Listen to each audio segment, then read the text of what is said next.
Hello everyone, welcome back to my YouTube channel. आज हम सिंधु घाटी की सभ्यता और आर्यों की सभ्यता की तुलना करेंगे।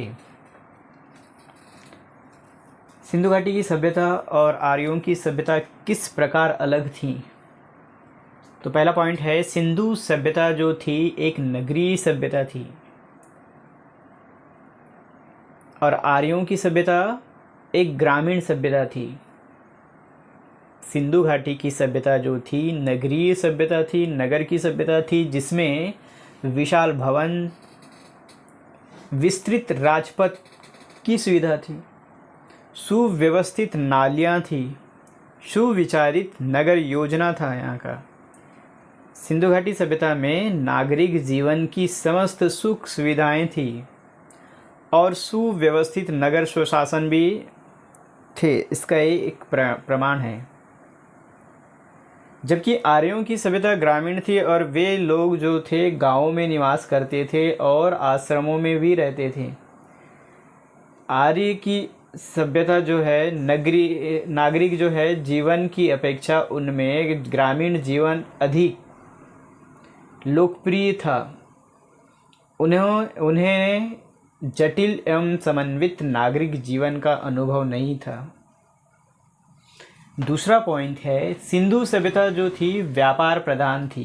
सिंधु घाटी सभ्यता में व्यापार की जाती थी, जबकि आर्यों की सभ्यता एक कृषि प्रधान थी। यहाँ पे कृषि की जाती थी।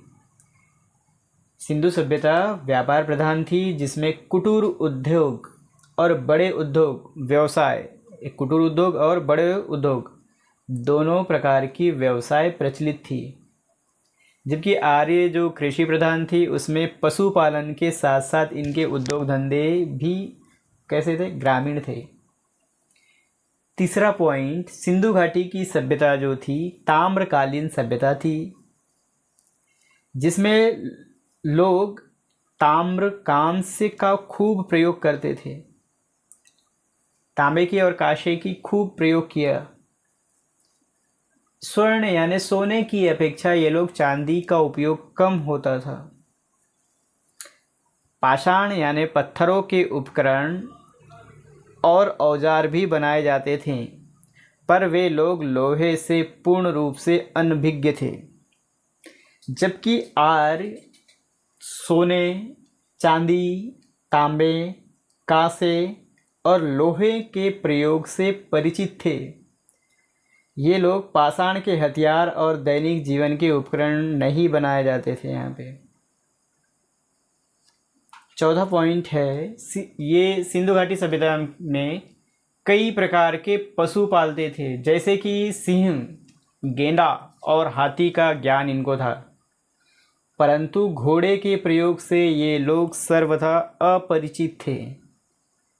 जबकि आर्य भी कई प्रकार के पशु पालते थे, परंतु ऋग्वेद में सिंह और हाथी का उल्लेख बहुत ही कम मिलता है। आर्य जीवन में घोड़े का विशेष महत्व था। घोड़ों की सहायता से वे शत्रुओं पर आक्रमण करते और युद्ध भी करते थे।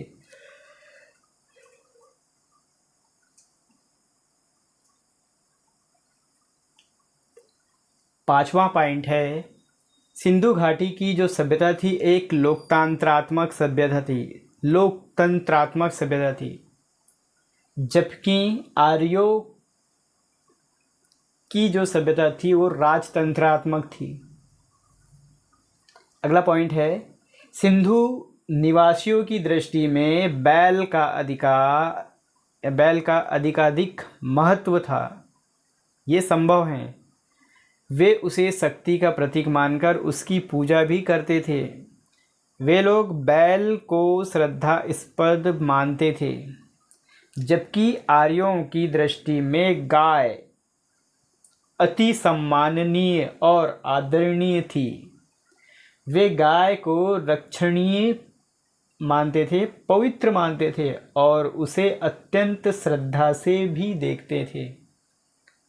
नेक्स्ट पॉइंट, सिंधु घाटी की सभ्यता में सामाजिक जीवन सुखी जीवन था और समृद्ध और वैभवशाली भी था। जबकि आर्यों का जो सामाजिक जीवन था ये सरल और सादा था। नेक्स्ट पॉइंट है, सिंधु प्रदेशवासी जो थे सूती ऊनी वस्त्रों का प्रयोग करते थे। सूती वस्त्रों का प्रयोग करते थे, ऊनी वस्त्रों का प्रयोग करते थे ये लोग। वे कई प्रकार के रत्न जड़ित आभूषणों और सौंदर्य प्रसाधनों को काम में लाते थे।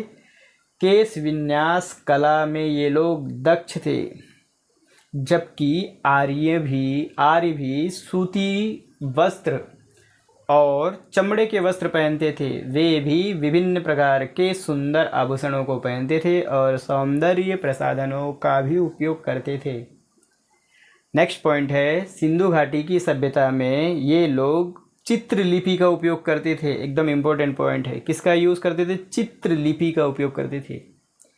इनका विशेष साहित्य अभी तक उपलब्ध नहीं हुआ है, जबकि आर्यों ने लेखन कला और साहित्य में अत्यधिक उन्नति की थी। उनका दैनिक साहित्य विश्व की महान निधि है। नेक्स्ट पॉइंट है, सैंधव सभ्यता की विचार प्रणाली का कोई आभास नहीं मिला है, जबकि आर्य मस्तिष्क के मेधावी, कल्पना में श्रेष्ठ और विचारों में स्पष्ट थे। उषा की प्रशंसा, प्रकृति वर्णन के मंत्र, देवता की स्तुति की ऋचाएँ इसके उदाहरण मिलते हैं। नेक्स्ट पॉइंट है, सिंधु घाटी सभ्यता में इनके अस्त्र शस्त्र सादे थे। वे स्वरक्षा के उपयोग के थे, स्वयं के रक्षा के उपयोग के लिए थे। ये ताम्र, कांस्य और पाषाण से बनाए जाते थे। तांबे से, कांसे से और पत्थरों के बनाए जाते थे। और इनका जो निर्माण स्तर भी निम्न कोटि का था। और ये लोग शांति प्रिय थे, जबकि आर्यों के हथियार और औजार लोहे के बनते थे। वे अधिक तीक्ष्ण और पैने भी होते थे। उनके आक्रमण और युद्ध करने के विशेष अस्त्र शस्त्र थे ये, जिनसे सिंधु सभ्यता के लोग अनभिज्ञ थे, परिचित नहीं थे। नेक्स्ट पॉइंट है, सिंधु घाटी सभ्यता में कला में विशेष उन्नति कर ली थी, जबकि इनके मुहरों पर बनी आकृतियाँ और प्रतिमाएं इनकी सौंदर्य प्रियता और यथार्थवादी का परिचय देती है। भवन निर्माण कला में भी ये अत्यंत दक्ष थे। इससे ऐसा आभास होता है जैसे कि सिंधु कला की पृष्ठभूमि में एक दीर्घकालीन परंपरा थी। जबकि आर्य भी कला प्रिय थे, परंतु जो उनकी जो सौंदर्य अनुभूति थी, कला की श्रेष्ठता और विशिष्टता अधिक उल्लेखनीय। नेक्स्ट पॉइंट है, सिंधु घाटी की सभ्यता में इनका जो आर्थिक जीवन समृद्ध था और उन्नत भी था, जिससे औद्योगिक विशेषीकरण और स्थानीयकरण यानी लोकलाइजेशन इनका एक आधार था। मिट्टी के खिलौने, बर्तन भांडे बनाने और उन पर चमकीली पॉलिश करने में ये अत्यंत प्रवीण थे सिंधु घाटी की सभ्यता के लोग। जबकि आर्यों का जो आर्थिक जीवन एक ग्रामीण था, मिट्टी के पात्रों पर चमक लाने की कला से वे सर्वदा अनभिज्ञ थे। नेक्स्ट पॉइंट, सिंधु सभ्यता में मछली, कछुए और अन्य जीव जंतुओं का उपयोग जो है वो लोग प्रयोग करते थे, भोजन में सामान्य रूप से करते थे। जबकि आर्य जो थे मांस खाते थे, मांसाहारी थे, पर मछली से घृणा करते थे लोग। नेक्स्ट पॉइंट है, सिंधु घाटी सभ्यता या सैंधव सभ्यता में दैनिक जीवन जो है विलास प्रिय था, सुख सुविधाओं से संपन्न था। जबकि आर्यों का जो दैनिक जीवन था ये सरलतम था और पवित्र था, और वे लोग प्रकृति से तपस्वी तथा भौतिकवाद से दूर रहते थे।